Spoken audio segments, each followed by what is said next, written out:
Vamos lá, pessoal. Vou comentar aqui agora com vocês a parte dos anticorpos. E para fazer isso, eu vou iniciar falando justamente da estrutura geral dos anticorpos. Então, a gente está aqui falando da imunidade humoral, que é nada mais nada menos do que a imunidade mediada por anticorpos.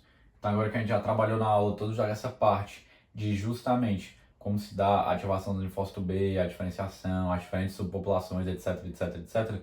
Agora a gente vai falar propriamente mais dos anticorpos, que tem aqui o papel principal quando a gente está falando da imunidade humoral, tá bom? Então vamos falar aqui primeiro o que é um anticorpo, né? Por definição, sim, por constituição, é uma pequena proteína, tá bom?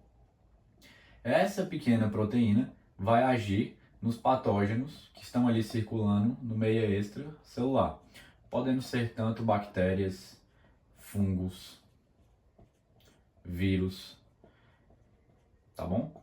Permitam-me explicar um pouco melhor essa parte aqui do vírus.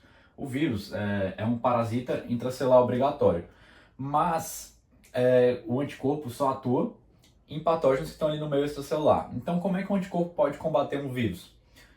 Então, a forma como ele pode combater é a seguinte: quando o vírus, justamente, acabou de infectar o nosso organismo e está ali no meio extracelular, o anticorpo pode vir aqui e se ligar a esse vírus, enfim. Ou também quando o vírus sai daqui de dentro da célula para se multiplicar, né, para se propagar, melhor dizendo, em outras células. Ele se multiplicou aqui dentro e saiu para propagar para as outras. Então aqui pode vir um anticorpozinho e pá, se ligar nesse vírus, tá bom? Então só para fazer esse adendo aqui para explicar isso daqui. Então, anticorpos são pequenas proteínas que vão auxiliar no combate a patógenos. Vou dar um exemplo, só para não me deter tanto, de duas maneiras que pode ajudar os anticorpos depois de se ligarem nos patógenos no combate deles. Como é que dá esse auxílio, né? Porque os anticorpos se ligam aqui neles, mas os anticorpos não vão atacar eles diretamente, eles vão auxiliar outras células do sistema de defesa a atacá-los.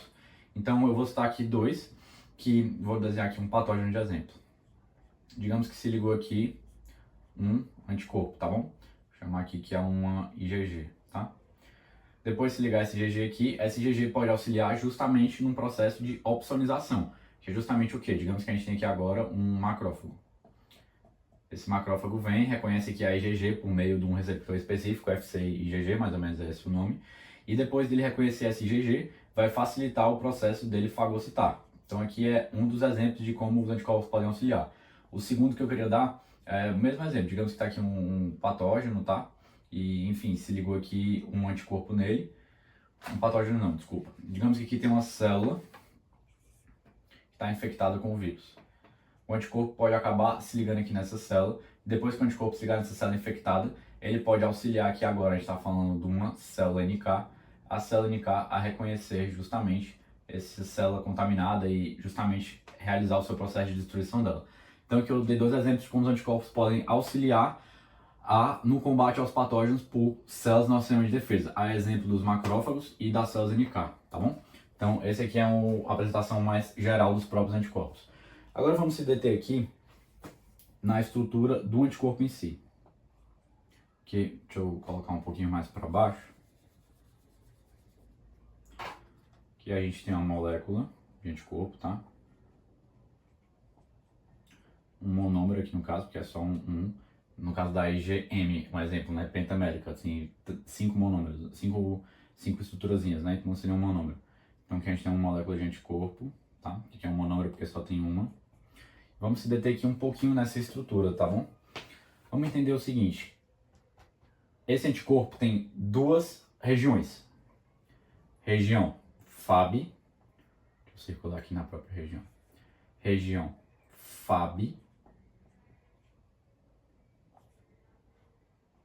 E região FC. FAB vem do inglês de Fragment Antigen Binding. Então, vai ser justamente a região do anticorpo que vai se ligar ao antígeno, ao corpo estranho. Essa daqui, que é essa região de cá que está se ligando no patógeno, tá bom? Só para ficar claro para vocês. E além disso, vai ter essa região aqui FC. Eu gosto sempre de associar C com célula, tá? Para ajudar a lembrar que essa é a região que vai se ligar na célula de defesa. Como poderia se ligar aqui nesse caso aqui ao macrófago, nesse exemplo de cá, né? Mas ele pode ser na célula NK, enfim. Então essa aqui é a região que vai se ligar na célula. FC lembra de célula. Apesar de que essa sigla não é Fragment Cell, né? Mas é Fragment Crystalline, se eu não me engano.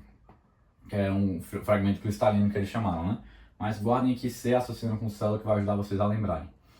E vamos focar aqui agora que eu expliquei essas duas regiões possíveis aqui do anticorpo, que o anticorpo tem duas partes. Agora, o anticorpo em si, né? Não as regiões. Vamos pensar aqui nas porções do anticorpo, tá bom? Ele vai ter uma região mais variável, que é esse Vzinho aqui que eu estou colocando. E ele vai ter uma região constante. Então, vou desenhar aqui o C de constante. C de constante. Vamos entender isso aqui agora.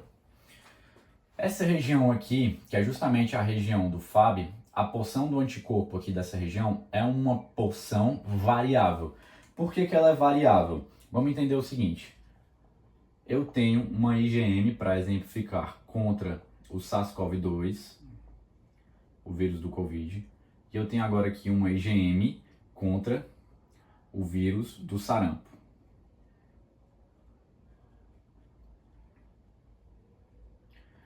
Ambos são IgMs, concorda?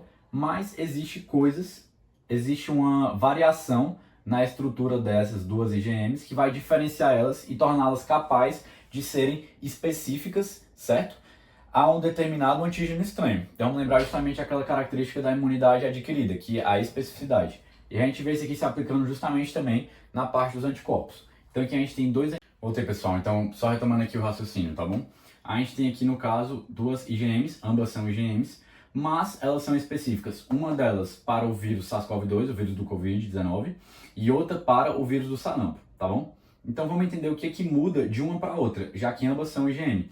O que vai mudar é justamente a porção variável, que varia, tá bom? Então essa porção vai mudar, mesmo que sejam ambas IgMs, essa porção vai variar a depender do antígeno no corpo estranho para qual ela foi produzida. Então é isso que é o raciocínio que está por trás aqui da região variável do anticorpo que a gente está falando. Variável a depender de quê? A depender do tipo de antígeno estranho do patógeno que está sendo combatido, que está sendo formado a partir de quê, né?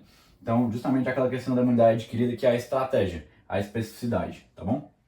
Agora vamos entender aqui a região constante. O que seria isso? No caso dessas duas IgMs, ambas vão ter essa região constante iguais. Isso que torna elas IgM, essa região aqui que é constante. Agora vamos pensar o seguinte, que eu tenho uma IgM e uma IgG para o SARS-CoV-2, vírus do Covid, tá bom?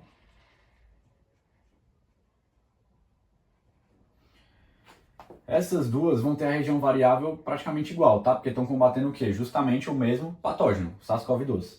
Mas como a gente está falando de duas imunoglobulinas diferentes, uma IgM e outra IgG, o que vai mudar agora é justamente essa região aqui, que é a região constante. Vocês estão vendo aqui, tá bom? Então, essa região aqui toda constante vai variar se for uma IgM ou se for uma IgG. Então, aqui, essa região constante é também justamente o que a gente costuma chamar de cadeia pesada. E qual é o nome da cadeia pesada que a gente dá para a IgM? Vai ser a cadeia M mesmo, tá bom? E no caso da IgG, cadeia gama. Gama, a letra do alfabeto grego que justamente corresponde a G, de GG, né? Desculpa, pessoal, aqui eu coloquei cadeia M, mas é cadeia Mi, que eu lembrei aqui agora. Então, o nome das cadeias vão ser letras do alfabeto grego, mas cada letra do alfabeto grego vai corresponder, assim, a primeira letra da palavra à imunoglobulina respectiva, né?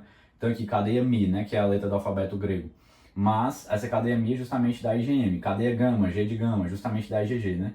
Cadeia E, cadeia pesada E, cadeia pesada Epsilon, melhor dizendo, vai corresponder justamente à cadeia pesada da IgE. Então essas letras do alfabeto grego correspondem também a respectiva imunoglobulina, né? Então esse é um panorama geral aqui sobre os anticorpos que eu queria fazer com vocês, beleza?